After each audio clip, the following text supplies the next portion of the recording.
The voice of Husker Nation is on the air. This is Hail Varsity Radio. Insight, opinion, expertise, along with the biggest names talking Nebraska sports. Join in with the show at 402-489-1240 or 1-800-825-5865. Now, here are your hosts, Chris Schmidt and Elijah Herbel. Welcome to it. Great to be with you. Midweek editions here at Hail Varsity. We're powered by Cornhead Lager. Chris Schmidt, Elijah Herbel. Justice Rhodey is in, running the bus, driving the boat, however you want to term it, as we are geared up. 489-1240. 489-1240 to get in. 800-825-5865. As can dial up along the Hail Varsity Radio Network, can email chris@hailvarsity.com, and always find us. Follow along, like, and subscribe to the stream, Hail Varsity YouTube, and then Hail Varsity Radio Twitter, at HVarsity Radio. Different platforms, Facebook and Twitter as well, to check us out. And, of course, the Hail Varsity Radio Network. Evan Bland going to be with us in hour two. We'll spend time with former Husker wideout Brandon Kinnie, get his take on the Big Red wide receiving core at this point in the year, and also some high school thoughts from BK as he's the wideouts coach at Millard North. A Jock Doc on the way. And in hour one, Mr. Mike Babcock, Husker football. We'll get Babber's thoughts. Big weekend for a man named Suh. So excited to spend some time there. Some other thoughts on Nebraska-Rutgers, the impact, the weight of this ball game Saturday, 3 o'clock kick, FS1 at your favorite spot, 10th and Vine. We'll get there as well. Some Bama, Georgia numbers to report that are just flat out massive. And a story is, I told you, Evan's coming up in about an hour. He caught up with Ndamukong Suh. So we'll pose a question for you as to, would you? There's a lot of different would you questions in this world. The one we're going to ask is, what type of price tag do you put on your physical health? 489-1240 to get in. Let's get our starting five going. Arlo is in, and he is ready to go. And Arlo's trying to bank today, also tomorrow with a Thirsty Thursday. Plenty of road shows going on with Hail Varsity Radio this week. We're at the Single Barrel tomorrow, 9th and P. Come find us 4 to 6. And then at Hurrdat Sports Bar and Grill in Gretna on Friday. Letting you know about Saturday here, maybe a little tweak for Saturday. We'll get some of that info and passed along to you for your weekend plans for pregame and Real Red reaction as well. Arlo in, Uncle Larry is here. Grateful Red checks in. Uncle Larry says starting to feel a little bit more confident. Great Red Shark is here. Shane, back at it. Shane, good to have you in. Loose Lips is here. Good to have you, brother. NASCAR Eric checks in as well. Tuck is here. Mr. Erickson and Ryan also in, along with Brian. And Ronnie is in again. Good to have you, Ronnie. And Bruce, all the way from Spearfish, says hello on the stream. 489-1240. Let me ask you this. Would you step into a ring with Ndamukong Suh? Not on the line of scrimmage, not in one of those ball pits at Chuck E. Cheese, but would you step into a ring with Ndamukong Suh? I ask this, and we'll talk to Evan Bland with the World Herald. Tiger Shark Diver, I didn't mean to skip you. Sorry about that, brother. Ryan John is also in. So Golden Fangs here as well. Would you step into a ring with Suh? I ask that because it allegedly happened, Elijah. Apparently there was a makeshift boxing ring, either in the locker room or somewhere within the football stratosphere down at Nebraska during the Prince Suh era. Mm-hmm. And they both came in. I think Bill Bush got Prince Amukamara here. I know Johnny Blake, the late defensive line coach, got Suh here from Portland. And both guys were tremendous players. Both guys were first-round picks. Quite frankly, the last 2 first-rounders you've had. And you had an incident, Elijah, where you had, I think Suh was challenged to a boxing match by Prince Amukamara. Now, Prince goes 6'1", 6'2", 2 bills. Suh's 6'2", 6'3"-ish, 300. And it didn't end well for the Prince. I think one and done. And that's not the first time there's been talk of Suh throwing hands, be it on the basketball court or in the locker room or with defensive teammates. I'm not sure what year this happened. We'll get a little more from Evan Bland, his story and his time catching up with Suh. But would you do it? Back in the day, I remember sitting around the lunch table during the height of the Mike Tyson pre-prison sentence era. Right? All of us snot-nosed kids are sitting around the old lunch table at Ruth Hill Elementary. Hey, would you get in the ring with Tyson? He may kill me, but for the right price, sure.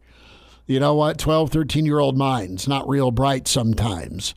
But I pose it to you. Is there a number? Everybody's got a number. You don't want it to go $1 Million Baby with the knockout shot, but he could knock you literally into the next area code. I do have an answer for this. It's just no. But no, before we get there, can we hear what Aaron Rodgers had to say? Yeah, because this ties in, and we'll have some different anecdotes leading up to Ndamukong Suh's induction to the Nebraska Athletics Hall of Fame.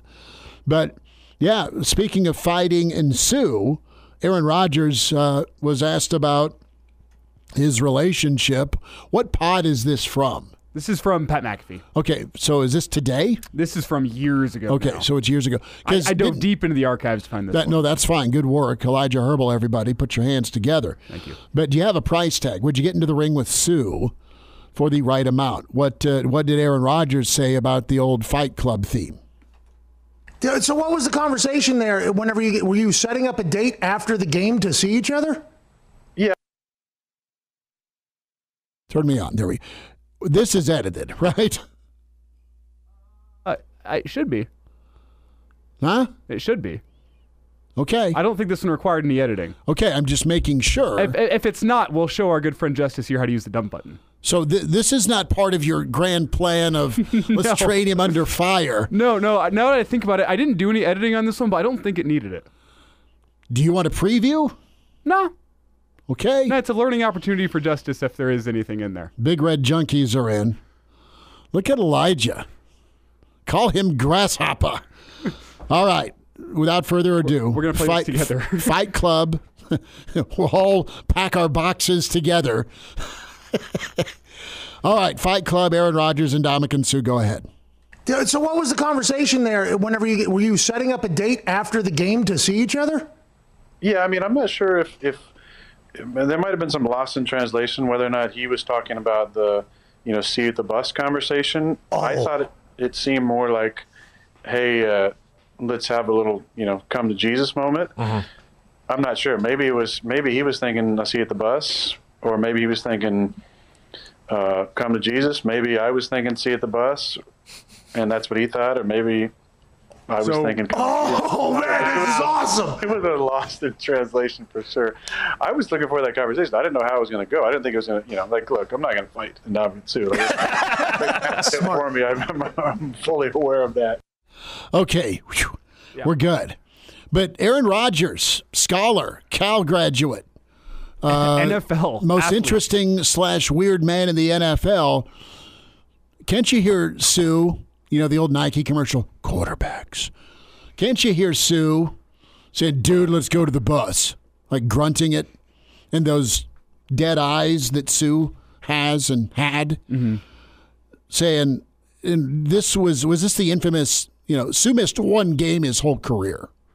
And it was because he got suspended for stepping on Aaron Rodgers. This wasn't that. So there's a long feud between these Big two time. that kind of began there. Uh-huh. That Suh definitely put a target on Aaron Rodgers' back. I think this was Tampa Bay era Suh. Okay. I think this is late in the career Suh. This is Super Bowl chase Suh. Yeah. This is post-Detroit, post-Miami. Okay, that works. That works well. So Rodgers says no, but the big difference between Aaron Rodgers and me is that Aaron Rodgers already has millions in the bank, you know? Huh? And that gets back to the question that you posed. Would you get in the ring with Suh? And let me throw this out there. I'll get in the ring with Suh. Mm-hmm. If the Hail Varsity Radio Twitter account reaches 10,000 followers by the end of the year. If we can get it there, I'll willingly hop on the ring with Suh. If we can get him, we will live stream it for everyone's hilarity. I put the challenge out there to the people. That's what it takes. It's not a monetary amount. I love the money I make. Is it enough for me to fight Suh? No, but I'll throw it out there now. Okay. If we can get the followers that's up, big of you. That is big of you.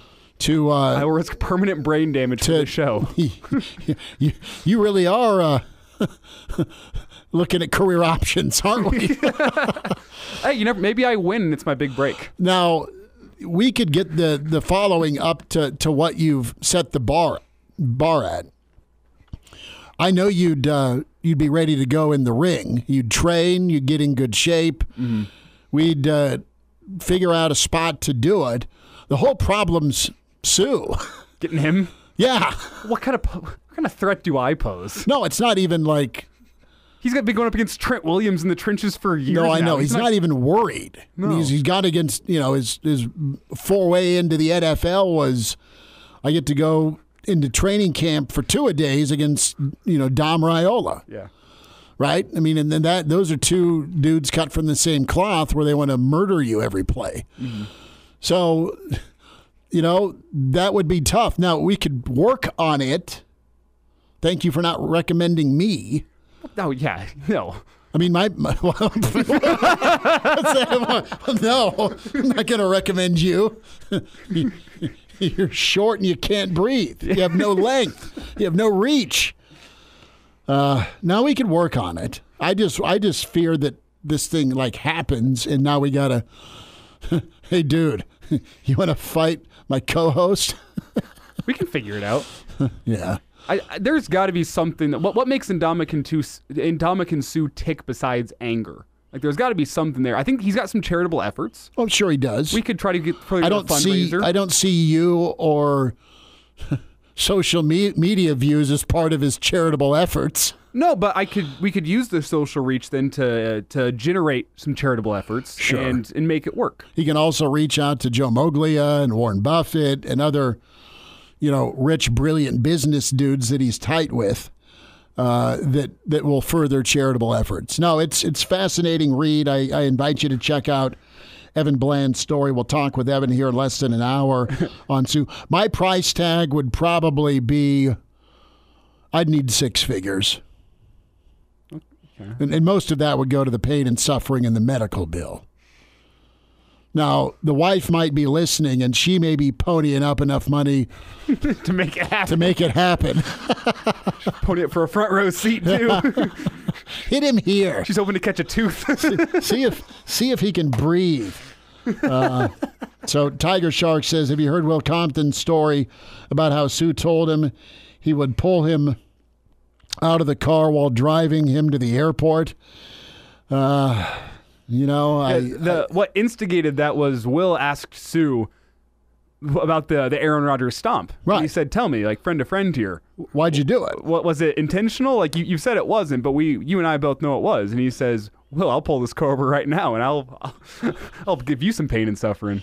Yeah, we'll catch up hopefully with Searles next week because those are the best and the worst stories just of guys that crossed paths with Suh.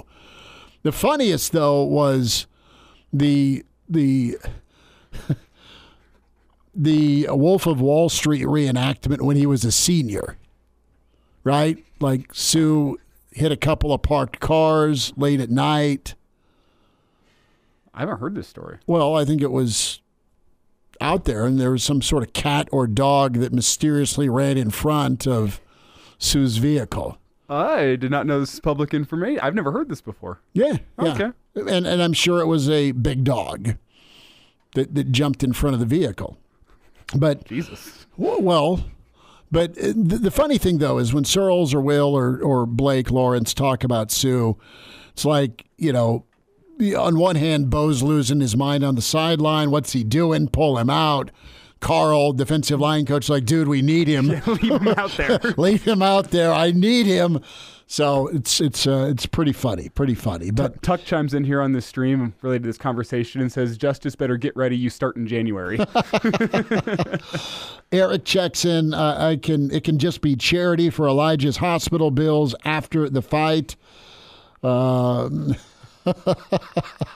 Good stuff. Big Red Junkies. Yeah, big dog named Four Loco. That's pretty good. Jim is here. Good to have you in, Jim. We'll check with Mike Babcock from Hail Varsity Hurrdat Sports. We'll talk to him about the Sioux greatness, as it is Sioux weekend with some other Nebraska Athletic Hall of Famers set to be inducted. We'll get Babber's take on Nebraska-Rutgers. That is in front of us as well. We'll hear a little bit from Greg Schiano as he talked to Nebraska a little bit earlier in the week. We invite you to check out Hail Varsity YouTube. Like and subscribe there, Hail Varsity Radio, Twitter at HVarsity Radio. Give that Twitter handle a follow. Tim is in from Idaho. Babbers ready to rock and roll. As it is Rutgers week, it is Sioux week, it's Hail Varsity, as we're powered by Cornhead Lager. And now, back to Hail Varsity Radio. Varsity powered by Cornhead Lager, Chris Schmidt, Elijah Herbel. Justice driving the boat today. Mike Babcock with us from Hail Varsity and Hurrdat Sports. Can find Mike's bi-weekly newsletter. Check that out and subscribe to it. Mike B at hurrdatsports.com. Send an email and get the bi-weekly newsletter. Babbers, big weekend, big ball game, and big ceremony for some athletes going into the Nebraska Athletics Hall of Fame. You've covered a lot of great ones. Thinking of Broderick Thomas, you've a little before your time, Rich Glover. We look at some of the greats on the defensive line, the Peters, the Wistroms, the Tomiches, and then there's a man named Suh. And going to be cool to have him back. Sounds like he could still give it a few snaps at age 37. Yeah, I don't think if somebody wanted to hire him, I think he'd still play. I think he's kind of in that mentality. But, yeah, he's probably as good as Nebraska's had up front defensively. Finished fourth in voting for the Heisman Trophy. That's pretty good. I think Rich Glover finished third. Mm-hmm. They both earned the Outland and Lombardi trophies. Big Sue got the Nagurski Award as well. Just about any award that a defensive lineman could get, he got.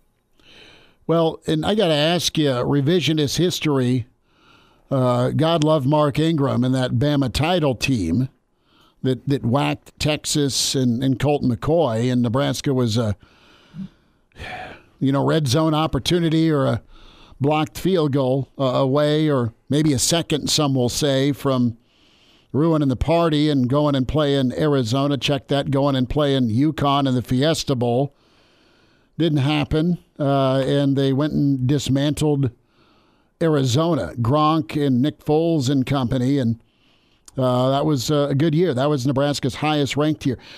What's your take on the Sioux era, specifically 08 and 09? Did they live up to expectations? Did they fall short? And I'm not knocking his ability, but they were right there, but they kind of just each year, 08, they did well. I mean, they really got better as the year went on. But 09 specifically, they had a couple of head-scratching losses back-to-back. I think of with Tech and Iowa State, certainly. Babber's computer froze again. He is going to go Frisbee that thing. Well, let me bring up something that I think is often forgotten about with the Sioux era is post-2008.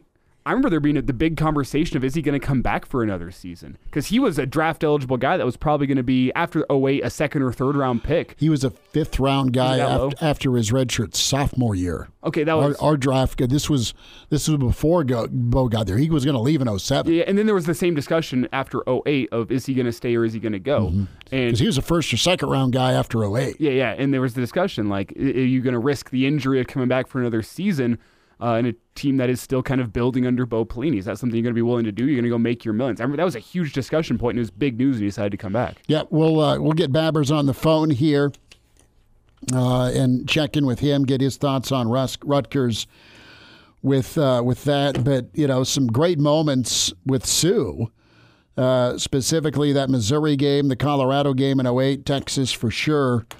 And he's been doing a ton of stuff, being dad, being philanthropist, being multi-business owner, and is doing some broadcasting for Sky Networks as well. I think he's headed to London for all the NFL coverage. So we'll catch up with Babbers here in a little bit.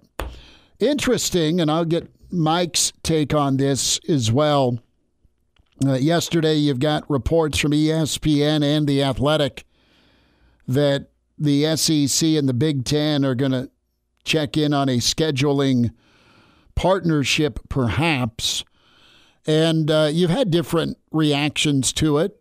College football fans that love seeing the Michigans v. Texases of the world. And there's history, of course, with Texas and Oklahoma now in the SEC and Nebraska. As tough as your schedule is, both conferences are waiting to see whether or not they get penalized for their strength of schedule. And while you're waiting on the guarantee for 2026, both leagues won a minimum of 4. They won a minimum of 4 in the 12-team college football playoff. You know what, if the Big Ten and the SEC partner up on a scheduling agreement, I'm good with that, just so long as if you're the Big Ten, you dial back to 8 conference games so you're even with the SEC, and that 9th conference game could be your head-to-head. Babbers, we got you now at MD Babs on Twitter. You got us okay? Yeah, I do. Sorry about the internet. I've been having problems all day. No worries at all. I want to get your take on this before we hit Rutgers. Big Ten SEC scheduling partnership, good idea? Well, I don't say good or bad. I think it's a movement towards, conferences maybe breaking away from the NCAA and setting up their own deal as far as the playoff goes.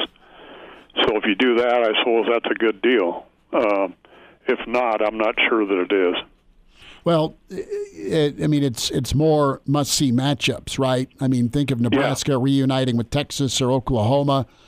Think of Nebraska being able to play, if they're ready for it, Bama or Auburn, right? Or somebody of that ilk. I mean, the helmet games, Georgia-Bama drew 14.1 million at their peak. So it was must-see. And you had that Michigan and Texas game earlier this season that was already on the books. So if you can get the Big Ten to dial back to 8 conference games and have one against the SEC each year, I think it could move forward that way, and that goes a long way to both teams guaranteeing at least 4 in the playoff, I'd think. Yeah, you're probably right. And if you keep it to 1, it's probably a good thing. But I agree with you. Then you move your conference schedule back to 8. Makes it more realistic. But with 18 teams in there, it almost seems like you need 9. Yeah, I don't disagree. It's Mike Babcock with us here on Hail Varsity Radio. And Mike, let's switch gears here and talk some Nebraska-Rutgers, as that is the big test on Saturday. We've barely spent any time discussing that game so far today, so let's get into that.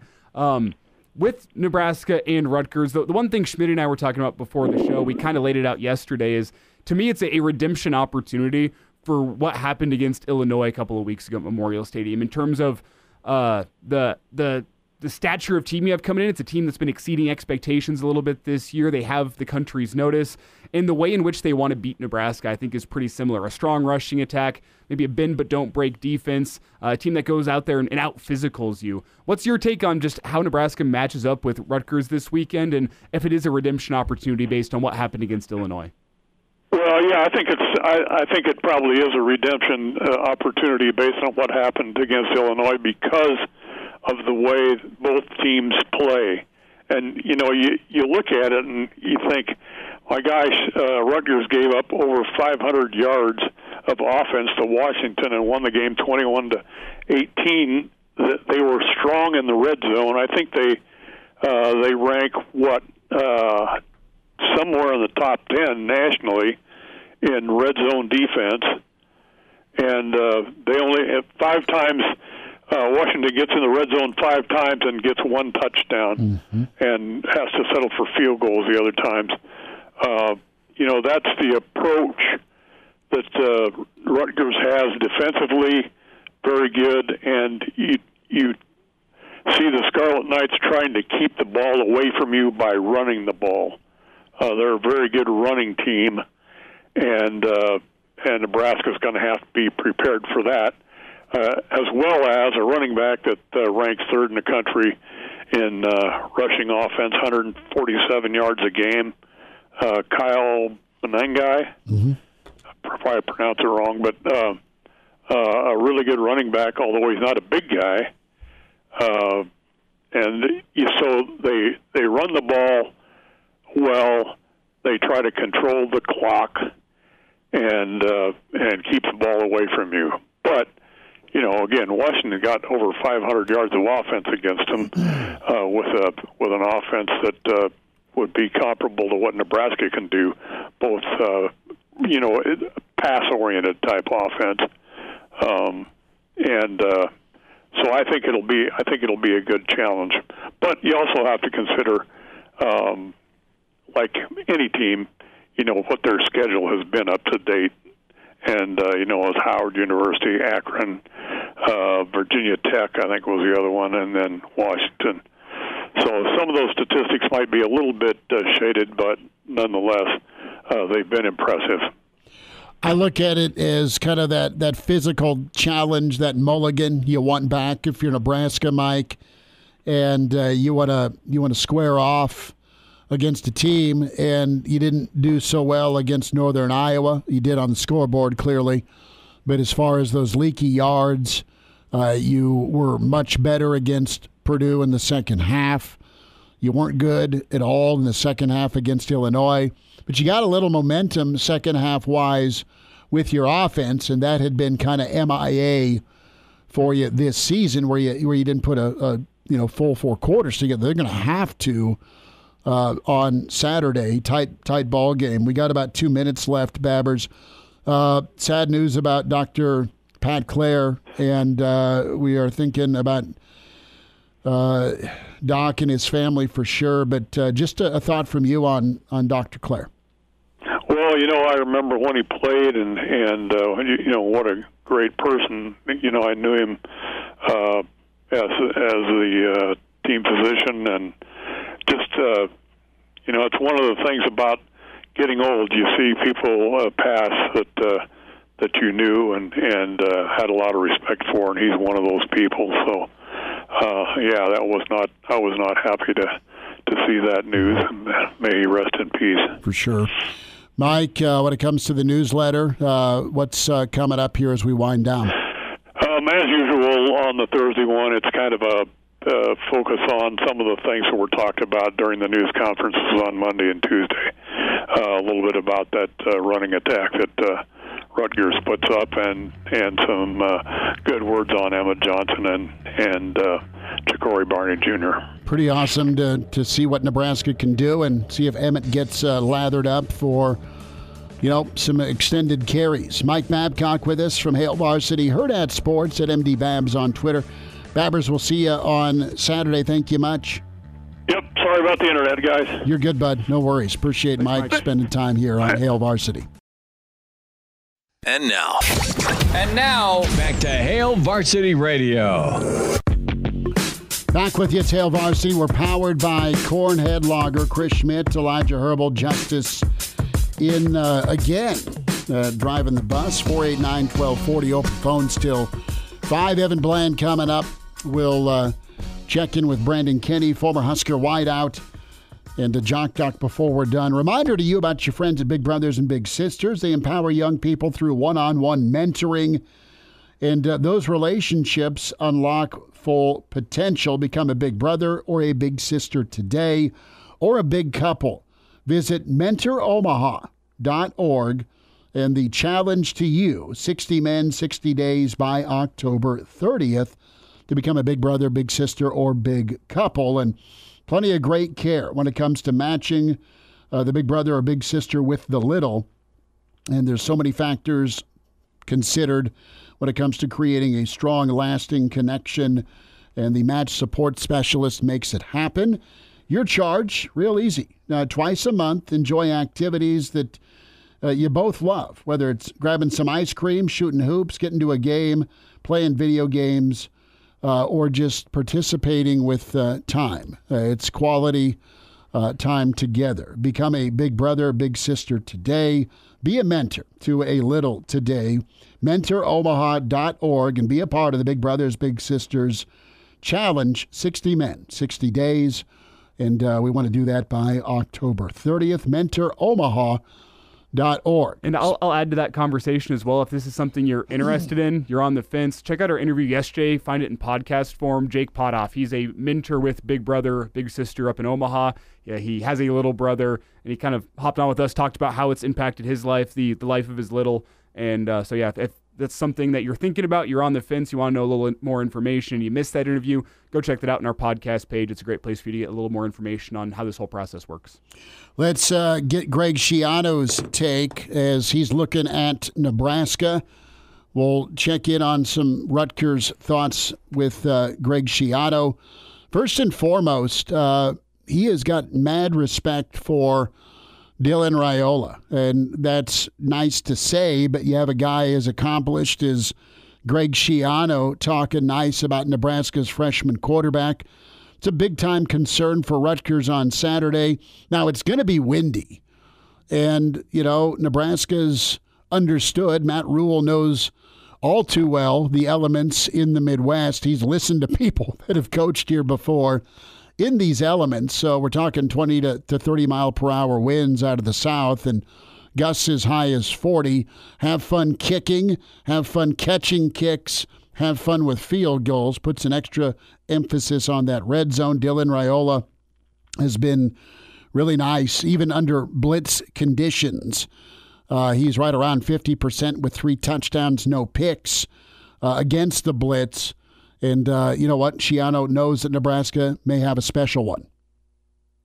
1 second, we're still pulling it up. So we'll hear from Greg Schiano here in just a moment. 489-1240, numbers to get in, 800-825-5865.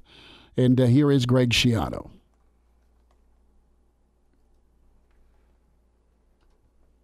Nebraska, very good football team. Matt Rule, excellent coach. Known Matt for a long, long time, and he does a great job. He's certainly got that thing going in the right direction, and now it's being seen in the record.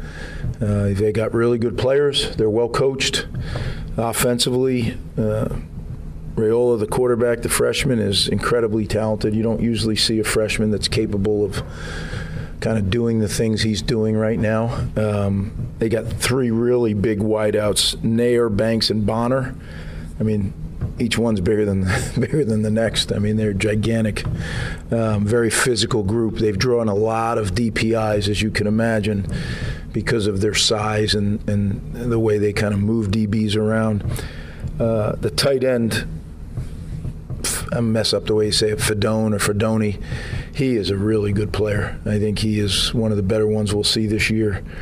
And then the offensive line is big and physical. So offensively, they're definitely going to be a huge challenge. Defensively, I think their defensive line is stout. Robinson, 9, and then 0 and 1. I think it's Butler and I don't know if I'll say this right, Hutmaker. Those 3 guys as physical as you're going to see. The linebackers, we kind of know one of them. He's an Irvington kid that we recruited, really good player in Bear. And then I think the secondary is really, really well coached. I mean, they play together. They play. You can see they know what they're doing with the scheme. So I think their defense is one of the better ones in America, and they certainly understand what their defense coordinator wants them to do. Tony's a heck of a coach, and I think that it's a well-coached team. It's a talented team, and we're going to play them in a very, very tough place to play. So to say our plate is full would be an understatement, but that's the Big Ten. That's why I love it. It's Greg Schiano. Tiger Shark says, I just sent you the text of death. It's not true. I get one of those daily, Tiger No. I'm kidding. Maybe 4 or 5 times a year, but it's all good. No, I was saying, all right, what the hell else did Greg Schiano say? I didn't have it written down from earlier in the week. This is Mr. Schiano on Dylan Raiola.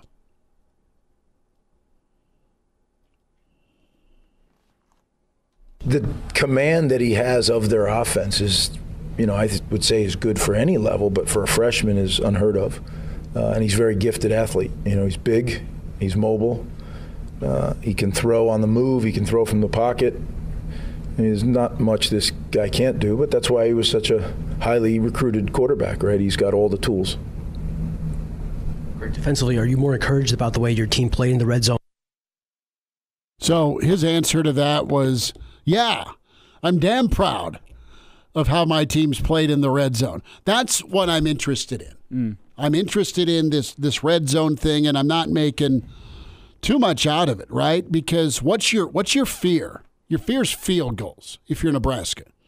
Your fear is field goals and settling for 0 or 3. Maybe it's a 180 this Saturday. I don't know that. But it is going to be about Nebraska's red zone offense versus that Rutgers red zone defense.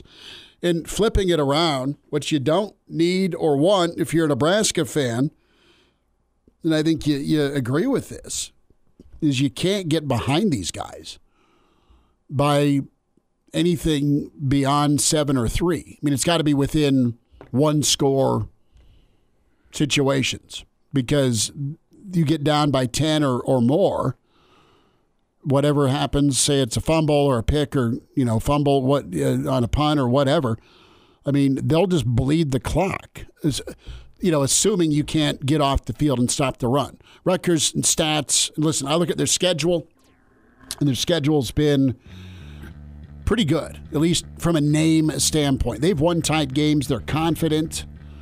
This is the 3rd rodeo in a row for them. They're coming in banded. And what they do red zone defense-wise is number 2 in the country. And what they do on 3rd down is top 20. Red zone scares me if you're a Nebraska fan. 3rd down scares me if you're a Nebraska fan. We'll wind down hour 1 with Hail Varsity. And now, back to Hail Varsity Radio. Winding down this first hour, it's Hail Varsity. We're powered by Cornhead Lager. Andy checks in on the stream. Hail Varsity YouTube, like and subscribe. Hail Varsity Twitter as well, at HVarsity Radio. And podcast the show, Spotify, iTunes, Google Play. Says Andy, EJ needs to stick with one darn running back. Would like to see EJ be that guy. And, we'll see if Barthel goes that way. I'm kind of fascinated to see how it goes. If they start out with Dowdell, and we like Dowdell's ability, speed, power for sure, and ability to lay the wood. That being said, EJ's been pretty good. Make that Emmett Johnson with his yards per carry, and just what gets Nebraska into rhythm. The good news here, Elijah, is Nebraska's got both hands to play with here. I mean, they can run it, they can throw it. You just want to be pretty efficient at both and try and keep Rutgers off balance. And Rutgers isn't great against getting pressure or TFL in it. That's the other thing. Does Nebraska get back into the groove with TFL, so it's going to be 2nd or 3rd and long for Rutgers versus 3rd down and 4, and you hand it off to Manungai downhill. Well, let me ask you the question. Do you think that Nebraska needs to go more one running back with EJ or whoever that guy is? Because I don't care who it is, but they need to find one that's going to get him 4 to 5 on first down. Mm-hmm. I think that you need more clarity in the rotation, but I still think the modern college football is running back by rotation, running back by committee. That's a fine way to operate things. I've kind of changed my tune on this one since preseason. I've seen it. Fine. I understand the value in it, but I'm with you in that you need to get the right running backs in at the right times.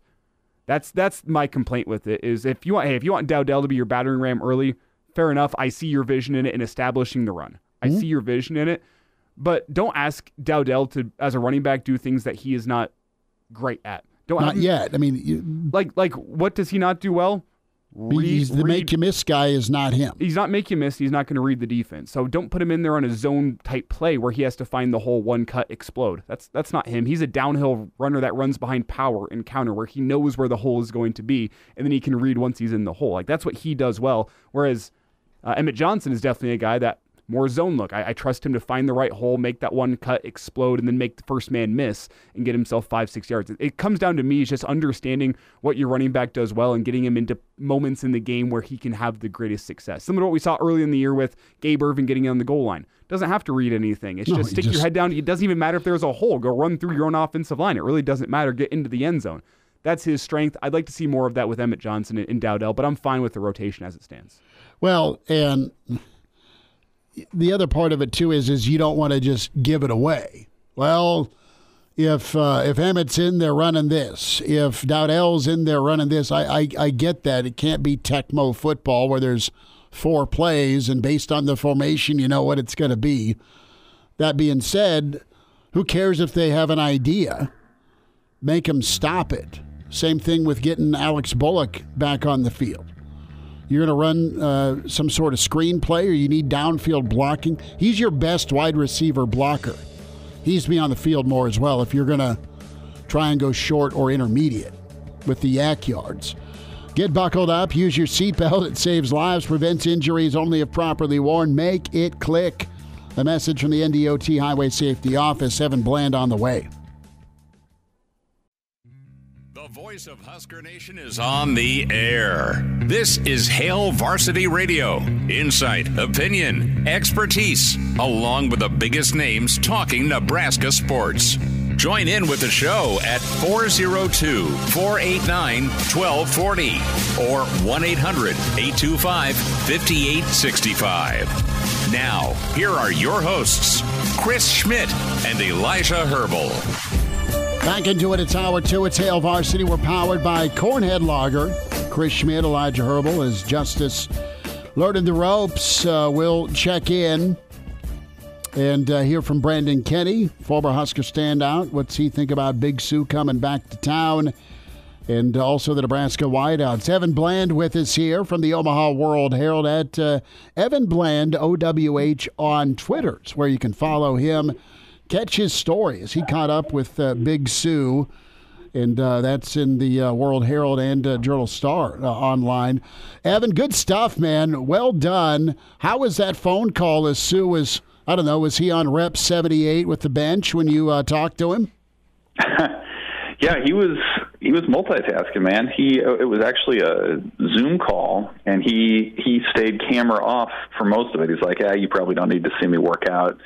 And I'm not going to argue with Ndamukong Suh on just about anything. So, he was, he's a pro's pro, man, because like, how many people can put together a thoughtful interview while you're training at a high level? I mean, it's hard to do. And his young son came in, and so like I thought that moment just kind of captured where he is right now, finishing up an NFL career, but like there's so much other stuff going on for him. So cool to hear from him. I think he's looking forward to coming back. I'm sure fans will be excited to see him throw the bones at Memorial Stadium on Saturday. Yeah, and Evan, we kind of batted around back in hour 1 with the little tidbit you had in your story about him and Prince in the locker room. How much would it take for you to step into the ring with Ndamukong Suh? Now that I'm hearing that he's doing interviews while he's at the gym, he's not really focused. My price just went down a little bit, actually. I might stand a chance. Well, I mean, you people could make a lot of money if you pulled that out, I think. That story's fun. I remember talking to Prince Amukamara about that about a year ago, and his version of it, I think, is just as funny, where it was one of those deals where that 2009 Nebraska defense, like, they were just a bunch of dudes, and they thought, wouldn't it be funny if we, like, took all the problems we had with each other and made a little boxing ring in North Stadium and just went at it, kind of like an airing of grievances, except instead of Festivus, it was a boxing ring. And so Amukamara, to hear him tell it, I mean, he's a 6'1", 200-pound corner, and he laces him up, and he sees Suh over there, and immediately he has regrets, and he says, man, this was kind of a joke. I'm not sure I actually want to go through with this. But all the teammates were there, and so he's like, all right, I'm kind of pot committed at this point. And he said it was one punch to the solar plexus, and that was it. He said, okay, you win, Big Suh. That was kind of how that one went. But I just thought that was a cool sort of anecdote about what that defense was all about back then. Evan Bland with us. What was the grievance? Did either guy divulge what they were PO'd about, or was it just Suh was in a mood? I think it was more they kind of consider themselves like it was kind of like a sibling rivalry kind of thing. Just a lot of talk, different positions, obviously. And I think it was just one of those chances where it's like, hey, we've been able to talk smack to each other in practice, but, like, how often does that come into a sort of a mano sort of situation? So I think that's kind of what it was like, hey, here's a chance to actually physically do something about it. And once, Prince got in there and saw the 300-pound, eventual Heisman Trophy finalist lacing him up, I think he had second thoughts, but he just couldn't back out at that point. Love it. Well, it's going to be one of those. I'm surprised it took him that long to have second thoughts. That's what's killing me about this. He's like, it sounds like a great idea until you see him across from you. Like, it took you that long. The old everyone's got a plan till they get punched in the face. Mike Tyson quote for life. Evan Bland with us. Evan, let's keep with the boxing theme. It's been an ongoing theme for Nebraska football with Bud Crawford for Colorado and the old punch to the face by Illinois. This could be a bit of a mulligan for the Nebraska defense when it comes to giddying up and stopping a downhill rushing attack. Concerns and confidences with Saturday with Nebraska here against this Rutgers squad that they've been living right, man. They made their own breaks. They're still unbeaten. Yeah, they are. I think the matchup is fairly favorable for Nebraska. I mean, you look at what Rutgers does offensively and the way that they just insist upon the run, and they've done it well with Kyle Monanke and just their physical brand. Like, I think it's a style that Nebraska would invite trying to stop. And Monanke's 5'9", and I thought Matt Rule had a good comparison to him as kind of someone in the Matrix who, like, it's just hard to get a good hit on him. He seems to, like, avoid and dodge everything, but I think that's something the black shirts are anxious to go out and prove they can do, and they struggled against Illinois in that regard. They bounced back against Purdue pretty well, so I think there's some confidence going there. Rutgers doesn't necessarily have much of a deep passing game, so I think it also sort of allows Nebraska to maybe bring in a safety or be a little bit more aggressive in the box trying to stop the run.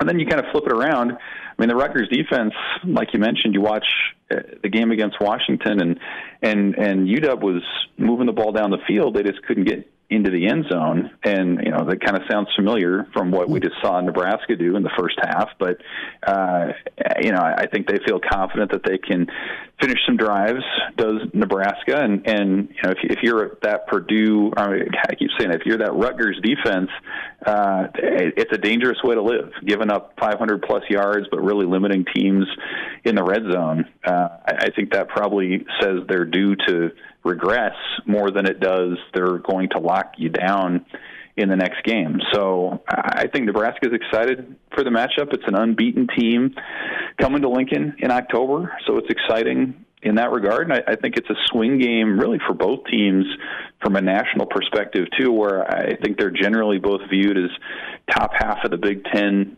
programs at this moment, the winner probably will be in the top 25 next week and have a chance to play even more meaningful football here pretty soon. Evan, fair to say that from a style point of view, this game on Saturday will be somewhat similar to what we saw a couple weeks ago with the Nebraska-Illinois game. That's what I keep coming back to in terms of how does Rutgers beat you? It looks a lot like how Illinois beats you, where they're going to set up the rushing attack, use that rushing attack to take a little bit of pressure off their quarterback, maybe make him look better than he is, and then play firm defense that keeps you out of the end zone. Like that seems to be the Illinois method. That's kind of what I'm seeing from Rutgers. Do you think it's a similar style of play? Yeah, I think there's similarities. Yeah, some of the differences to me would be I would take Illinois' receivers over Rutgers. Just their top-end guys, I think, are a little bit more talented. I think, Altmaier is probably a little bit more mobile than Ethan Kaliak-Manis, who's a little bit more of a game manager. But, yeah, I think the general style is similar where they're going to run. Their quarterback is mobile enough that you have to account for him. They try to, convert those third downs, keep long drives going to keep the opposing offense off the field. So I think that all plays into it. And it's, you watch them play, they're tough. Like, I think that's their identity. There's really no ego that you can tell with this Rutgers team. Like, they're just some Jersey dudes that are ready to brawl and be physical and hit. And I think that's what Nebraska is striving for as well. So leading up to that Illinois game, the talk was, hey, these two teams are kind of mirrors of each other. I think there are shades of that with Rutgers coming to town this week. And so then it comes down to all the little stuff like turnover battle and margin and penalties and who executes on third downs and things like that. And I think Nebraska's shown some progress here in the last couple of weeks. I do think the win over Purdue was a sign of a growth moment in the sense that it was a close game in the second half. They trailed in the third quarter, and they stuck to their game plan and found a way to pull it out. So I think they have some confidence. Certainly the Scarlet Knights do as well, being undefeated. They're feeling pretty good about their chances in close games. So I think it's going to set up to be a pretty exciting afternoon, in 90-degree heat. Over, under, 2-hour ball game? I'm sure the teams would take the under, given the temperatures. But I think Nebraska isn't afraid to go to the passing game a little bit if they need to. But yes, I do think it will be a shorter game, maybe 3, 2:45, something like that. I think the media partners will find a way to get that over. Well, 3 hours. The old Greg Maddox efficient 79 pitches, 9 innings, away we go. Evan, I want to get a thought from you on that red zone part of this discussion in Nebraska and field goals. What's your feel this week? And just kind of, I don't know, I'm asking you to put on the analysis hat, the body language analysis hat between Rule and Tony and of course, Sat and those guys. Do they seem relaxed, locked in, tense? I mean, what's your read so far from the availability this week, and how much sleep's being lost with field goal kicking? Well, I think just from the coaches, they were maybe a little quieter. I thought Matt Rule on Monday was a little quieter, and Marcus Satterfield on Tuesday only spoke for a few minutes. So I think that's being locked in more than anything, and just kind of knowing a lot's been said, a lot's known about this team now and what it is, and I think that was sort of their game week demeanor. But yeah, I mean the field goal unit, that you're not going to solve that necessarily in a week, and I think at this point you can see flawless execution in practice and still be nervous that it's not going to translate to the game, because that's how it's turned out to this point. So if it's me, I'm going into that game as usual. The first time there's a field goal opportunity, I'm giving them a chance. And if it looks anything like it did in the first half against Purdue, then I think you say, all right, well, we're just going to go for it on third and fourth down and assume that everything is 4-down territory once you get inside an opponent's 30. But if they do look good and the execution goes off without a hitch and John Hall makes a field goal, then I think you continue to factor that into your decision making as you go along. And what's the point spread right now with Nebraska? I think it's right around a touchdown still. 7. So there you go. So like every point's going to be critical. You can't be having those empty possessions like you had against Purdue. I think it's going to prove much costlier against Rutgers than it did a week ago. So if it's me, I'm giving them a chance to show that they're out of their own heads. And if they're not, then I think you put the ball in Dylan Morello's hands and you get creative with Marcus Satterfield calling plays for Corey Barney and whomever else, and just rely on your offense to get the job done. Evan, let's say this game is all square, 21 apiece, 3 minutes left in the fourth quarter. Do you like Nebraska's chances if the game comes down to it like that? Because while I think I'm with you, there was progress with Purdue. It was a step forward to be able to overcome some of that adversity. We still haven't seen this team overcome in a true one-score game. Have you seen enough that you have confidence there, or is that still a concern to you? I think until you see it, it's got to be a concern. I mean, Rutgers has done it 2 weeks in a row. They squeaked out a win against Virginia Tech, and the way that they held on to beat Washington, I mean, that's impressive. And they didn't play great football necessarily either time doing it. And so that's a team that has the belief that they know they're probably greater than the sum of their parts right now, and their heartbeats are slow in those moments. And that's just not been the case for Nebraska for a long time. And I do think that Purdue game, the second half, was a step forward in that regard, but there's still a lot of baggage and a lot of things that Nebraska players are working through. And Matt Rule and his staff have done a good job in the off season of putting them in situations to where they can move on from that stuff, to where they're embracing the competition late, where they're not thinking about the stakes or letting down a fan base, but just going out there and playing. But you can't replicate those moments. You can't in practice, simulate the sound the crowd makes when they're nervous in the final 3 minutes at Memorial Stadium. Like it's stuff that they're just going to have to do. So yes, I do think you have to wonder how that's going to go until Nebraska proves that it can do it. That's part of the growth of this team. And if it were to pull out a game like that where it's tied late and they come up with a clutch stop or a clutch score or whatever it is, then I think absolutely you can mark that down as another stepping stone for Nebraska on the way to where it wants to go. Evan Bland with us, Omaha World Herald at Evan Bland OWH on Twitter's where you find him and read his sit down with Big Sue. And good stuff as Sue honored on Saturday. Last thought here, it should be pretty fascinating, Evan, with Nebraska and this episode that drops tonight at Chasing 3, kind of the week after the Illinois game. They'll look at practice, we'll probably see, and then, of course, how they handle those moments, tied at a scoreless ball game at halftime. I mean, it should be pretty good drama. I would think so. Yeah, I would love to hear more sounds from the sideline or the locker room at halftime. And Matt Rule said afterwards, and I think he's right, like they probably did need a game like that where the pressure was on into the third quarter and they could lean on to the blueprint that they've articulated to win the game. So yeah, I think there's always good behind-the-scenes stuff, whether that's something that Rule tells the team or maybe another player stepped up and said something. I think just the fact that it's a road game adds to the fascination, too. We haven't seen one of those in this documentary series this year yet where they're outside their own comfort zone, so I'm sure they'll have some good stuff. I mean, they've done an outstanding job here for more than a year, and I'm sure we'll learn a few more things. All right, Evan, we'll check in with you on Saturday, bud. Appreciate you much. Thanks for taking time today. Thanks, guys. See you. All right, Evan Bland with us from the Omaha World Herald. We'll check in with Brandon Kinnie, former Husker standout. His thoughts on the Big Red receiving corps. A couple of his teammates that are doing some big things. It's Hail Varsity, and we're powered by Cornhead Lager. And now, back to Hail Varsity Radio.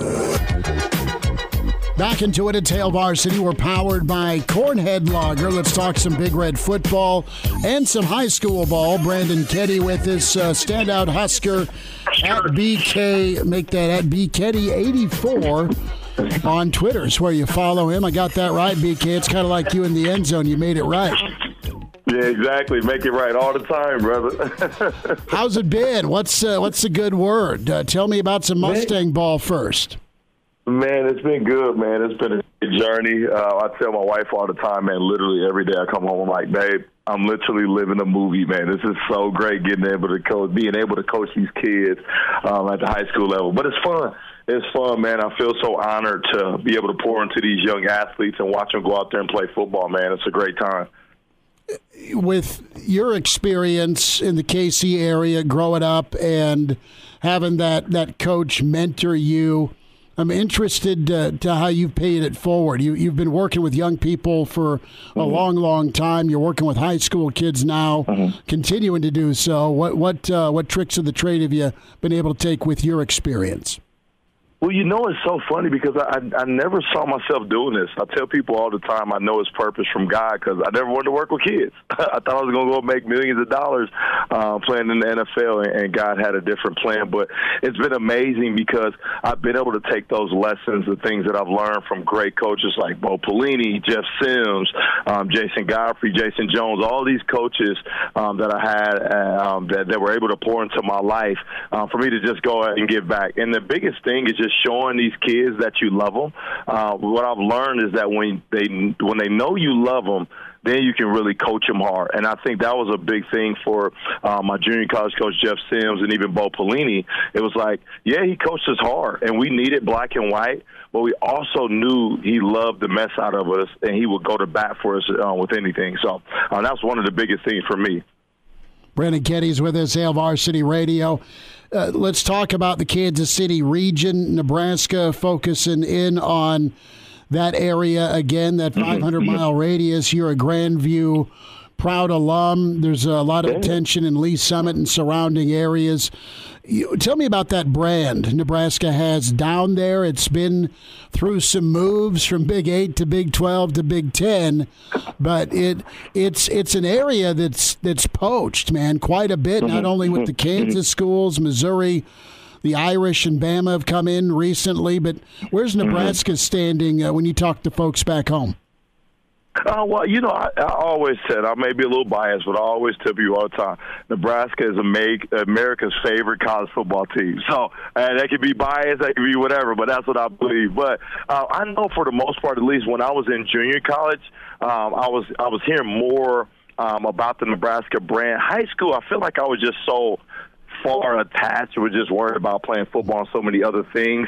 I didn't really have a handle or understanding on it during high school, but I feel like once I got to junior college, I really started to understand, those Kansas States, Kansas, Missouris, but Nebraska I felt like was just always such a great place, even for me, because I wanted to be far from home, but I didn't want to be too far from home, and 3 hours was just perfect, at least for me. Not Nebraska, Missouri, and Kansas, I felt were great schools, but they were just too close to being back in Kansas City. So I think the things that they're doing, the things that they are creating is amazing. My cousin, Jermaine Sappho, coaches down at Lee Summit North.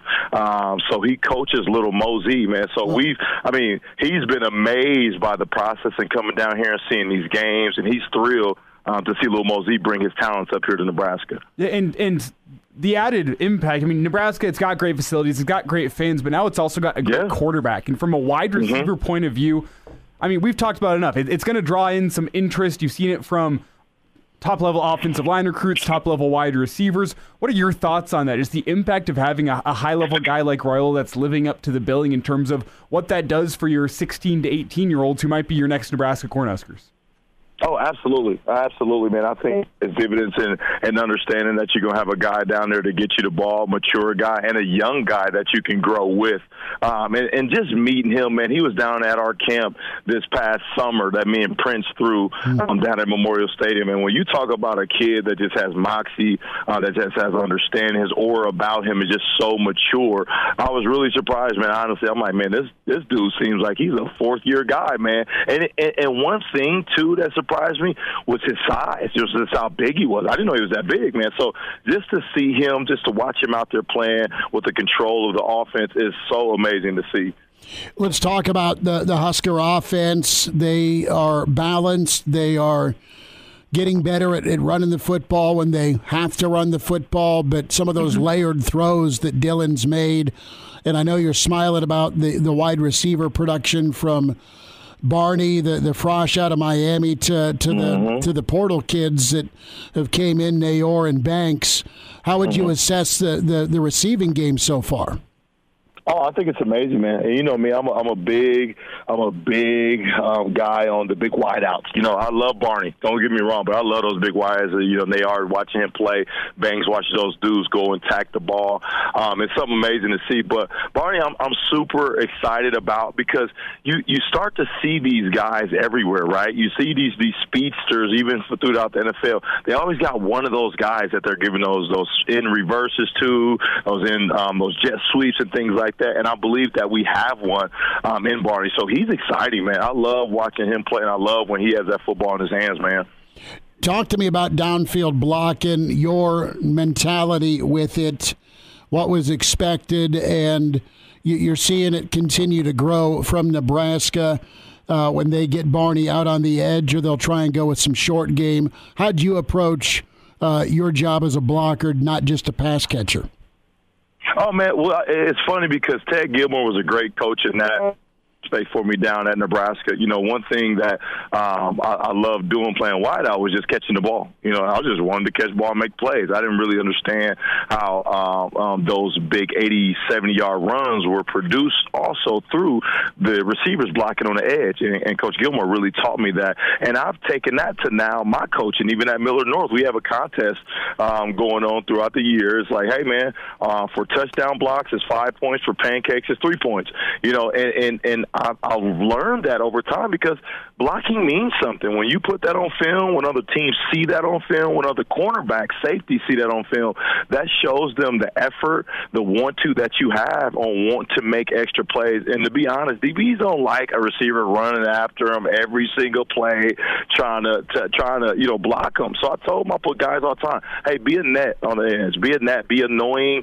Every time you can put your hands on a secondary player, you do it, man. So I think it pays dividends in understanding that, and it makes a full receiver, because we can all catch the ball. I expect you to catch the ball. I expect you to make touchdown plays, but are you going to block? Are you going to do the things necessary for the team and your running back? So, yeah, man, it means a whole lot. You got to do it, man, as a receiver. You got to block. And fair to say, Brandon, not only does it help your rushing attack, it helps you in play action, too, whenever this defensive back thinks this big-bodied wide receiver is coming to light him up and drive him into the ground, and then he runs right by you. Makes things easier for you as a route runner. Yeah, absolutely, man. And you can set them up with that. You know, you can set them up with that, going out there, throttling, looking slow, and then running by you. Absolutely right, man. That's a great point. But I think it just adds value to the overall receiver, because they expect what? Receivers to be divas, to be dramatic, and all this other stuff. And don't get me wrong, we are sometimes. You know, we are at times. But the ones that block, man, and have that attitude about putting a face in there is awesome, man. Brandon Kinnie's with us, Hail Varsity Radio, standout Husker at BKitty84 on Twitter. Check out the work he does, Alliance Sports Training, and, of course, wide receivers coach with Millard North, talking some Big Red football. How you feeling about Saturday? Tight or excited with Rutgers coming to town? I'm excited. I'm actually going to be down there at the game, man. So it'll be the first time that I've gone down this year, me and my son and a couple of friends. So we're going to go down and hang out. But I'm excited. I'm excited to see it in person. I'm excited to feel that energy from the stadium, man. And I think these guys are going to get on the roll. I think, the Illinois loss was tough, super tough as it was for all of us. But I think they're using that as some momentum to go into Big Ten play with some trajectory, man, and plan. Because last game was good. It was good to see. It started slow, obviously, but to see them ring up them points like that shows that it's some down there, some growth, but it's happening. We'll get you out on a couple of former teammates. One, your dear friend Levante David, the ageless wonder, 13 years and counting. Yes, man. Man, what a Sunday he had, but what a career he's had. What's your thoughts on Tay and the work he keeps doing? Man, just happy for him, man. Tay is one of my guys, one of my best friends, man. Went to junior college together. Big reason why he came to Nebraska, his visit, all those great things. But he's just an even better person. That's what a lot of people don't know either. He's just a great person. So to see him getting this success in a league when a lot of the times you would hear, even at Nebraska, was that, he's too small. he's too small. Is he eating enough? Is he this? Is he that? So to be able to be there making plays and being able to do it for so long, the consistency, I'm just proud of him, man. And just to know also, dude, I got a homeboy that's about to be a Hall of Famer when it's all said and done. So that's awesome, man. It's awesome to see. Another potential and future Hall of Famer going into the Nebraska Hall of Fame, Ndamukong Suh. You crossed over 2009 with him, that Texas game, but his senior season, really. Any thoughts on Suh's big night Saturday? Oh, it's amazing. So deserving, man. So deserving. Super proud of him. Was honored to play alongside him, man, and to watch that type of dominance from the D-line position, man. So super happy for him. Not surprised, obviously, either. So with Suh, like some of the O-linemen talk about a look that he would, I don't know, they compared it to Dexter, you know, the serial killer. That's what they talk about with Suh and trying to kind of tee off against him. Truth to that? Yeah, man, the dude had a look about him for sure. No, he definitely had that, man. I don't lie about that. The dude had a look about him, and he got after it, man. That's one thing I will say. He got after it every single chance that he got on the field, man. It was awesome to see. Super. One of my favorite Suh stories comes from Tom Brady, where Suh was just all up in the backfield for the Patriots that day, and Tom gets knocked down one play, and he looks at Suh and goes, "Hey, stop ruining all our plays. Stay out of the backfield today." And then Ndamukong looks at him and says, "F you, I'm not your effing friend." Then they were teammates. And that's to the GOAT, man. That's even crazy. That's to the GOAT. Oh, man, I love it. Kick some dirt on it. BK, we'll see you Friday night with Millard North and East. Appreciate you as always, and we'll talk again soon. Absolutely, brother. Appreciate you guys so much, man. There he is, Brandon Kinnie, Alliance Sports Trading, wideout coach at Millard North, and big old Husker wideout, man. Good dude, really good dude, and fun to get his perspective on things. A Jock Doc's on the way as we're getting through a midweek edition. It's Wednesday with Hail Varsity Radio, and we're powered by Cornhead Lager. And now, back to Hail Varsity Radio.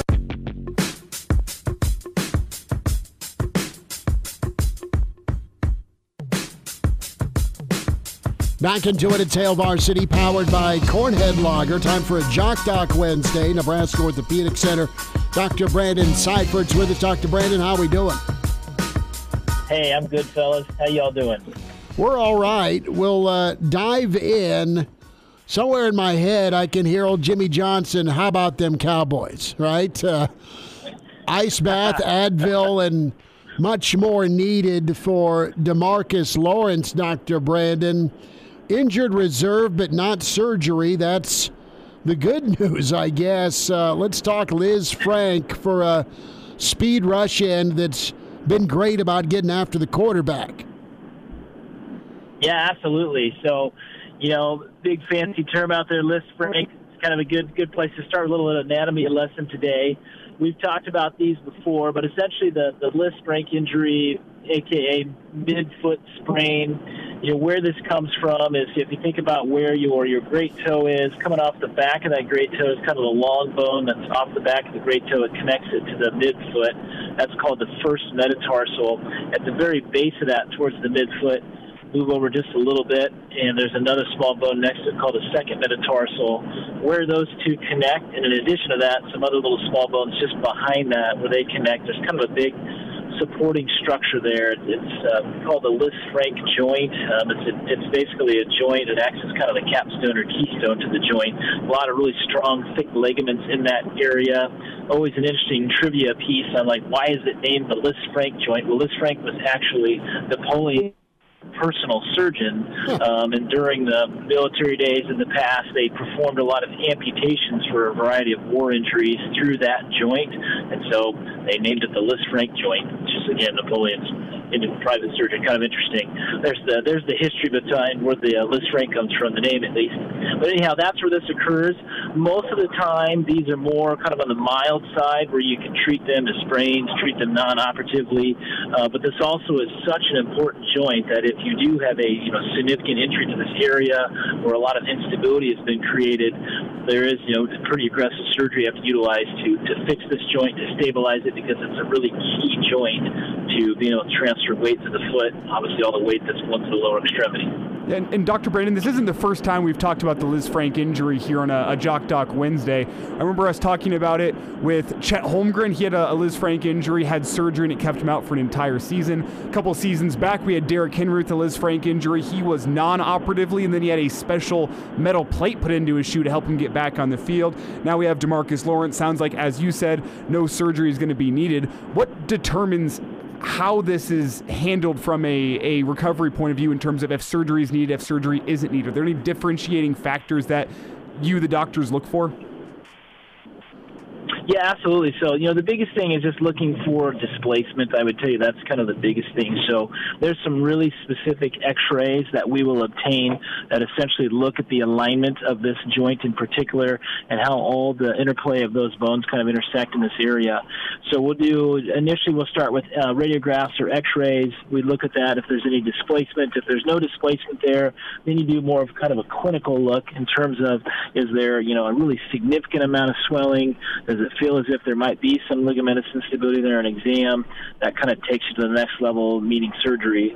If it's a case where you're not feeling a lot of instability, but there's a lot more swelling than what you would think should be there, then we can go to the next level if x-rays are normal and get an MRI or even a CT scan, again, just to further evaluate that area. And essentially, you're just looking for what is the integrity of that ligament. In particular, the ligament that's on the bottom side, or we call the plantar side, is the more important of the three that are there.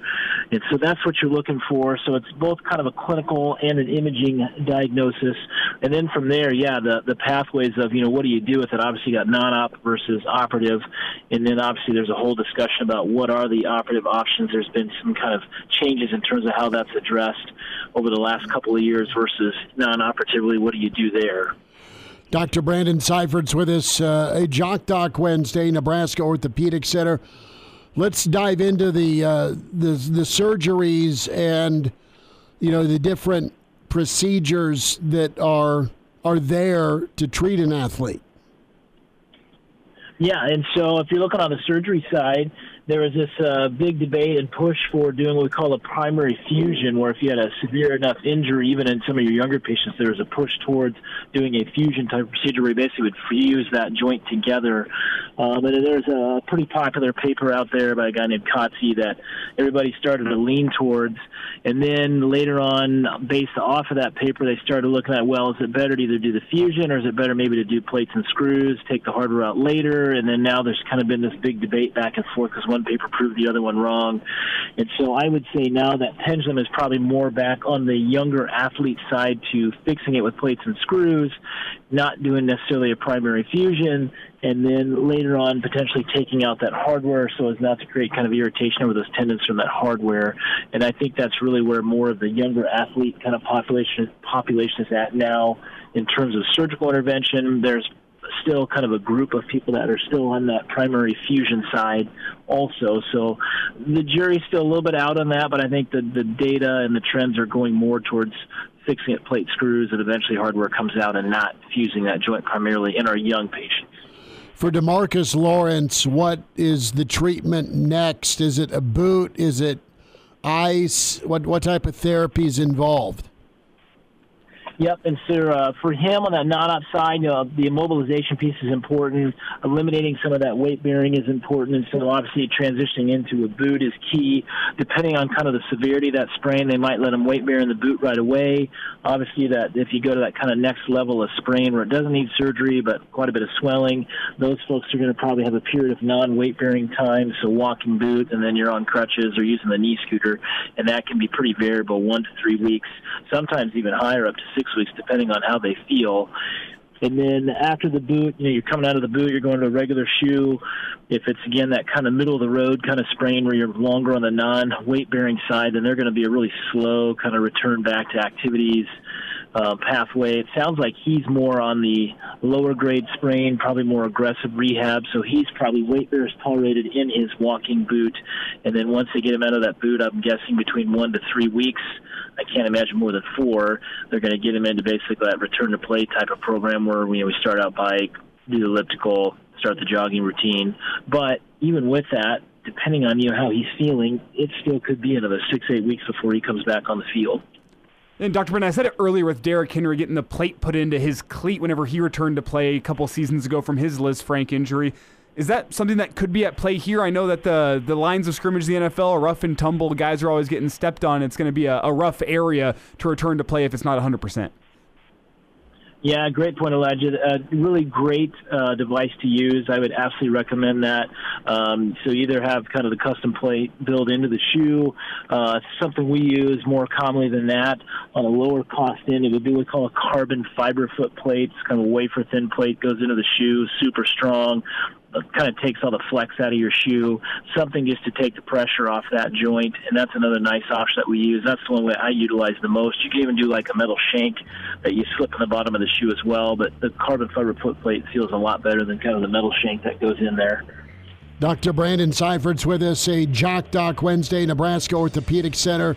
Lisfranc, our topic. Good news for Cowboy fans. DeMarcus Lawrence does not need surgery. Bad news, IR. We're talking 4 to 8 weeks.